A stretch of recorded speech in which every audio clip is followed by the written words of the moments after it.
মনে রাখবেন, ভাঙ্গা জিনিসগুলাকে আল্লাহ এমন ভাবে সুন্দর করে নতুন করে সাজাবে, আপনাকে এমন সুন্দর জীবন দান করবে, যারা আপনাকে নামাতে চেয়েছিল তারা আপনি পর্যন্ত আর পৌঁছাতে পারবে না। সুবহানাল্লাহ।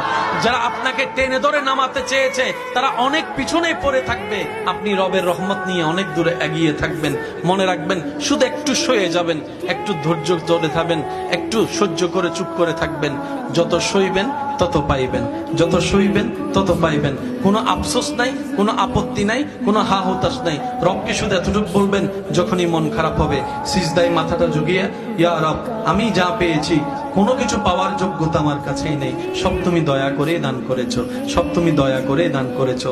একটা জিনিস পাওয়ার যোগ্যতা আমার নাই, এই চোখ পাওয়ার মতো যোগ্যতা আমার কাছে নেই, এই কান শোনার মতো কান আমার কাছে নেই। আল্লাহ, কোনো কিছুরই পাওয়ার যোগ্যতা নাই, তুমি দয়া করে দেখার জন্য দুইটা চোখ দিয়েছো, তোমার দরবারে শুকরিয়া।